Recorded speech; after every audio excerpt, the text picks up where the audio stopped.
زندگی میں لوگوں سے بس اتنا ہی سبق ملا جن کو ہم جتنا خاص کرتے گئے ان کی نظروں میں اتنا ہی عام ہوتے گئے۔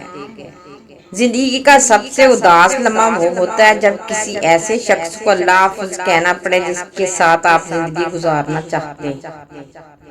رب سے مانگے، اپنے رب سے مانگے، دل کھول کر مانگے وہ چیز جو آپ کو لگتا ہے کہ ناممکن ہے، وہ بھی کہہ ڈالیں کہ اس کے لیے تو کچھ بھی ناممکن نہیں، اس نے تو صرف کن کہنا ہے نا۔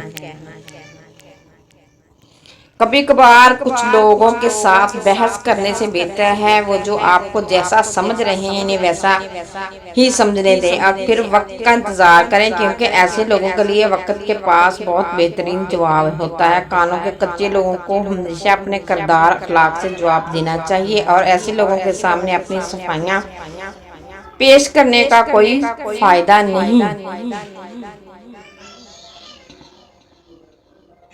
لوگوں کو اس بات سے غرض نہیں کہ آپ خوش ہیں یا نہیں، انہیں فرق اس بات سے پڑتا ہے کہ آپ انہیں خوش رکھتے ہیں یا نہیں۔ سب سے پہلے اپنے ذہنی سکون کو اہمیت دو، خود کو دور رکھو فضول کے پریشر، ناپسندیدہ اور وقتی تعلقات سے، اپنا کام کرو اور کسی کا کھلونا مت بنو۔ آج تک کسی نے تمہارا خیال رکھا نہیں نا؟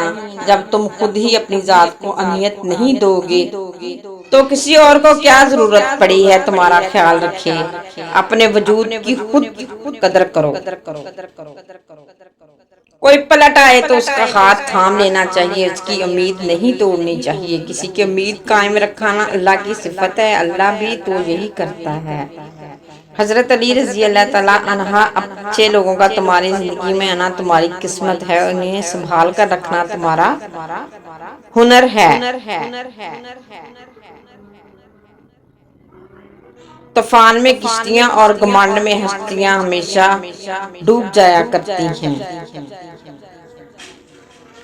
جھلستی ہوئی حقیقت، کچھ دروازے ہمیشہ خود پر خود ہی بند کرنے پڑتے ہیں۔ زندگی خود فریبی اور خوشگوانیوں میں رہنے سے بہتر ہے کہ انسان ایک ہی بار خود کو جھلستی ہوئی حقیقت کے روبرو کر لے۔ پریشان کیوں پریشان ہوتے ہو؟ اگر تمہارے ساتھ کوئی غلط کر کے خوش ہے تو کیا تم نے نہیں پڑھا اور تیرا رب بھولنے والا نہیں ہے؟ دھوکہ دینے کے لیے 1000 طریقے ہیں، لیکن سب سے گھٹیا طریقہ محبت اور ہمدردی کا دکھاوا کرنا ہے۔ جن لوگوں نے ہدایت کے بدلے گمراہی اور مغفرت کے بدلے عذاب کا سودا کیا ہے، کس چیز نے انہیں اتنا دلیر بنا دیا ہے کہ جہنم کا عذاب برداشت کرنے کے لیے تیار ہو گئے ہیں؟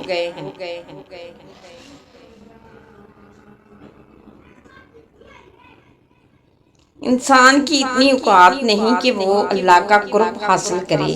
اللہ جسے پسند کرتا ہے اسے اس کے عیبوں اور ناپاکیوں سمیت زبردستی اپنی جانب کھینچ لیتا ہے۔ زندگی میں کچھ پل ایسے آتے ہیں جنہیں ہم چاہ کر بھی نہیں یادداشت سے مٹا سکتے۔ کچھ اختلاف ہیں ان لوگوں سے جو کہتے ہیں کہ وقت ہر زخم کو بھر دیتا ہے، لیکن ایسا ممکن نہیں ہے، بالکل بھی ممکن ہے۔ وقت کے ساتھ زخم زیادہ تازہ ہوتا ہے۔ زندگی کیا ہے لمحے کی خبر نہیں، دلوں سے بدگمانیاں نکال پھینکیں، مسکرا کر سب سے ملے، نہ جانے کب کہاں زندگی کا سفر رک جائے۔ ہم آج ہیں کل تھے ہو جائیں گے۔ پتہ ہے خدا کب ملتا ہے؟ جب تم ٹھوکر کھاؤ، جب تم دکھی ہو، تم اپنے محبوب چیز، محبوب رشتہ گنواؤ، دکھی دل کے ساتھ اللہ کے پاس جاؤ، وہی تو ہے جو ٹھکراتا نہیں۔ تھک ہار کر اللہ کو یاد کر کے ایسا لگتا ہے اب کی بار مجھے خود سے اکیلا نہ کرنا، مجھے چھوڑنا نہیں، سیدھی راہ دکھا دے، رہنا اور سب کو نیک بنا دے۔ کچھ دروازے ہمیں خود پر خود ہی بند کرنے پڑتے ہیں۔ زندگی خود فریبی اور خوش گمانیوں میں رہنے سے بہتر ہے کہ انسان ایک بار خود کو جھلستی ہوئی حقیقت کے روبرو کر لے۔ تاخیر میں تاخیر، کبھی بھی تاخیر سے مت گھبراؤ۔ اللہ کی طرف سے جو تاخیر ہوتی ہے وہ خیر لاتی ہے، اور یقین رکھو اللہ تمہاری ساری دعائیں سنتا ہے، تمہارے دل کے ہر خیال سے واقف ہے۔ سب کچھ اللہ پر چھوڑ کے مطمئن ہو جاؤ۔ بیوی اپنے شوہر سے اس وقت تک لڑائی یا ضد کرتی ہے جب تک اس سے پیار کی امید ہوتی ہے۔ جب وہ امید ختم ہو جاتی ہے تو وہ لڑنا اور ضد کرنا بند کر دیتی ہے۔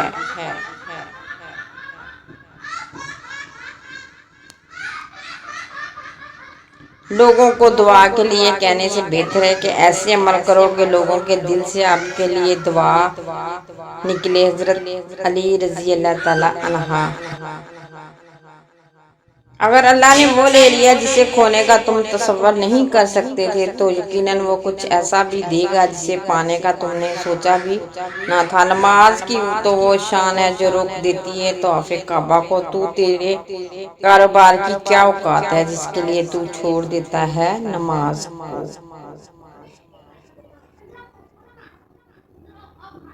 انسان ہمیشہ تکلیف میں ہی سیکھتا ہے، خوشی میں تو پچھلے سبق بھی بھول جاتا ہے۔ انسان کا سب سے اچھا دوست اس کا ضمیر ہے جو اچھی بات پر شاباش اور بری بات پر ملامت کرتا ہے۔ ویڈیو پسند آئے تو لازمی اپنی رائے کا اظہار کیجیے گا۔ نیکسٹ ٹائم نیو ویڈیو کے ساتھ، دعاؤں میں یاد رکھیے گا۔ اللہ